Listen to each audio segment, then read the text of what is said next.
বিসমিল্লাহির রহমানির রহিম। প্রিয় শিক্ষার্থীরা, আশা করছি সবাই ভালো আছো। তো আজকে যে প্রশ্নটি সমাধান করব তা হলো অম্ল ক্ষারকের প্রোটনীয় মতবাদ ব্যাখ্যা করো। অথবা এভাবে প্রশ্নটি আসতে পারে, প্রোটনীয় মতবাদ অনুযায়ী অম্ল ক্ষারকের শ্রেণীবিভাগ ব্যাখ্যা করো। যদি প্রশ্নটি এভাবে আসে, অম্ল ক্ষারকের প্রোটনীয় মতবাদ ব্যাখ্যা করো, তাহলে কিন্তু তোমরা এ পর্যন্ত অ্যান্সার করবে কেমন। আর যদি এই প্রশ্নটি আসে যে প্রোটনীয় মতবাদ অনুযায়ী অম্ল ক্ষারকের শ্রেণীবিভাগ করো, সেই ক্ষেত্রে কিন্তু তোমরা এই সংজ্ঞা দুইটি দিয়ে নিতে পারো এবং এই এক্সাম্পলটা দিয়ে নিতে পারো। এখানের ব্যাখ্যা তেমন আর খুব একটা প্রয়োজন নেই, ঠিক আছে, দিলে ভালো।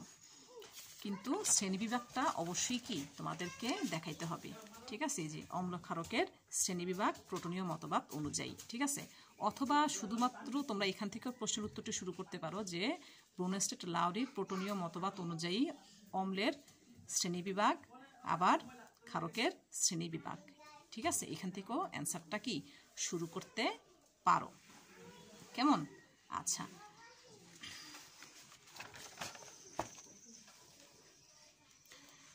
আচ্ছা, প্রথমে যদি এই প্রশ্নটি আসে যে অম্ল ক্ষারকের প্রোটনীয় মতবাদ ব্যাখ্যা করো, সেই ক্ষেত্রে আমরা উত্তরটা এখান থেকে দেওয়ার চেষ্টা করব।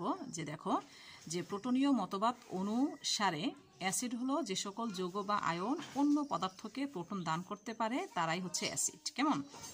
আর ক্ষারক হচ্ছে যে সকল যৌগ বা আয়ন অন্য পদার্থ হতে প্রোটন গ্রহণ করে, তাদেরকে ক্ষারক বলে, ঠিক আছে। এরপরে একটা এক্সাম্পল দিয়ে দিলেই হবে। এখানে দেখো, অ্যামোনিয়ার সাথে হাইড্রোক্লোরিকের বিক্রিয়ায় অ্যামোনিয়াম আয়ন এবং ক্লোরাইড আয়ন উৎপন্ন করে। তো এখানে কিন্তু এই অ্যামোনিয়া হচ্ছে একটি ক্ষারক, কেননা এটি অন্য একটা পদার্থ হতে প্রোটন গ্রহণ করতে পারে। আমরা জানি প্রোটন মানে হচ্ছে হাইড্রোজেন আয়ন। তো দেখো, এই হাইড্রোক্লোরিকটা মূলত বিয়োজিত হয়ে এরকম হাইড্রোজেন আয়ন অর্থাৎ প্রোটন উৎপন্ন করে এবং ক্লোরাইড আয়ন উৎপন্ন করে। তো দেখা যায় বিক্রিয়ায় অ্যামোনিয়া এই প্রোটনের সাথে বিক্রিয়া করে, অর্থাৎ হাইড্রোজেন আয়নের সাথে বিক্রিয়া করে এই অ্যামোনিয়াম আয়নটা উৎপন্ন করে কেমন। আচ্ছা, তাহলে এই অ্যামোনিয়াটা কি প্রোটনটা গ্রহণ করতেছে এই হাইড্রোক্লোরিক হতে কেমন, এ কারণে এটি হচ্ছে ক্ষারক। আবার দেখা যায় যে এখানে এই হাইড্রোক্লোরিকটা মূলত একটি প্রোটন দান করছে অ্যামোনিয়াকে, এই কারণে এটি হচ্ছে আবার কি সংজ্ঞা অনুযায়ী অ্যাসিড, ঠিক আছে। প্রোটন দানে সক্ষম পদার্থই হলো অ্যাসিড, আর প্রোটন গ্রহণে সক্ষম পদার্থই হলো ক্ষারক। এভাবেও কিন্তু তোমরা সংজ্ঞা দুটি দিতে পারো কেমন। আচ্ছা, এরপরে যে এখানে একটু ব্যাখ্যা দিয়েছি, যেহেতু যে এই প্রথম প্রশ্নটা যদি আসে তাহলে তোমরা অবশ্যই একটু ব্যাখ্যা দিয়ে নিবে, কেননা মার্ক একটু বেশি থাকে। আচ্ছা, এরপরে তোমরা এখানে একটু লিখে দিবে যে ব্রুনস্টেড-লাউরির মতবাদ অনুযায়ী এখানে অ্যামোনিয়া হলো ক্ষারক, কারণ অ্যামোনিয়া যৌগটি এত হতে একটি প্রোটন গ্রহণ করে অ্যামোনিয়াম আয়ন উৎপন্ন করে। আবার হাইড্রোক্লোরিক হলো অ্যাসিড, কারণ হাইড্রোক্লোরিক যৌগটি অ্যামোনিয়াকে একটি প্রোটন দান করে ক্লোরাইড আয়ন উৎপন্ন করে। এখানে উৎপন্ন করে না, ক্লোরাইড আয়নে পরিণত হয়, এটা লিখলে ভালো হয়।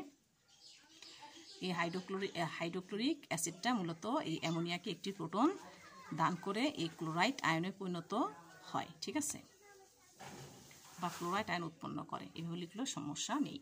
আচ্ছা, এরপরে দেখো যে বিষয়টা শ্রেণীবিভাগ। তাহলে শ্রেণীবিভাগ যদি চায় তাহলে উত্তরটা আমরা এখান থেকেও করতে পারি, ঠিক আছে, এখান থেকেও করতে পারি। আর অম্ল ক্ষারকের সংজ্ঞা দুটি সবসময় কিন্তু তোমাদের মেন কথা মনে রাখতেই হবে, ঠিক আছে। ব্রুনস্টেড-লাউরির মতবাদ অনুযায়ী যে অ্যাসিড এবং ক্ষারের যে সংজ্ঞা দুটি, ওই সংজ্ঞা দুটি মেন কথা তোমাদেরকে মুখস্থ রাখতেই হবে কেমন। আচ্ছা, তো দেখো, ব্রুনস্টেড-লাউরির প্রোটনীয় মতবাদ অনুযায়ী অম্লের শ্রেণীবিভাগটা হলো যেমন মনোপ্রোটিক অ্যাসিড। যে সকল অ্যাসিড একটিমাত্র প্রোটন দান করতে পারে তাদেরকে মনোপ্রোটিক অ্যাসিড বলে, যেমন হাইড্রোক্লোরিক। হ্যাঁ, এখান থেকে যে একটা হাইড্রোজেন আয়ন বা প্রোটন পাওয়া যায় কেমন, তা আমরা কিন্তু এক্সাম্পলে দেখেছি।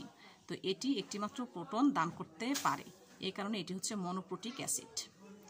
আবার পলিপ্রোটিক অ্যাসিড হচ্ছে যে সকল অ্যাসিড দুই বা দুইয়ের অধিক অর্থাৎ ততোধিক প্রোটন দান করতে পারে তাদেরকে বলে পলিপটিক অ্যাসিড। যেমন এখানে আমরা সালফিউরিক অ্যাসিড দেখতে পাচ্ছি, এটি মূলত বিয়োজিত হয়ে 2টি হাইড্রোজেন আয়ন উৎপন্ন করে। ঠিক আছে, তো 2টি হাইড্রোজেন আয়ন মানে কি 2টি প্রোটন উৎপন্ন করে, তাই না? অর্থাৎ এটি 2টি প্রোটন কি দান করতে সক্ষম, এর জন্য এটি হচ্ছে পলিপটিক অ্যাসিড। আবার ক্ষারকের শ্রেণীবিভাগটা দেখো, এটা হচ্ছে একই রকম, মনোপ্রোটিক ক্ষারক। যে সকল ক্ষারক একটিমাত্র প্রোটন গ্রহণ করতে পারে তাদেরকে মনোপ্রোটিক ক্ষারক বলে। যেমন অ্যামোনিয়া, আমরা দেখেছি এক্সাম্পলে যে এটি মূলত একটিমাত্র প্রোটন গ্রহণ করে অ্যামোনিয়াম আয়নে পরিণত হতে পারে, তাই না? আবার পলিপটিক ক্ষারক হচ্ছে যে সকল ক্ষারক 2 বা ততোধিক প্রোটন গ্রহণ করতে পারে তাদেরকে পলিপটিক ক্ষারক বলে। যেমন এই যে এখানে আমরা সালফেট আয়নটা দেখতে পাচ্ছি, এটি যদি 2টি প্রোটন গ্রহণ করে তাহলে কিন্তু সালফিউরিক অ্যাসিডে কি পরিণত হতে পারে।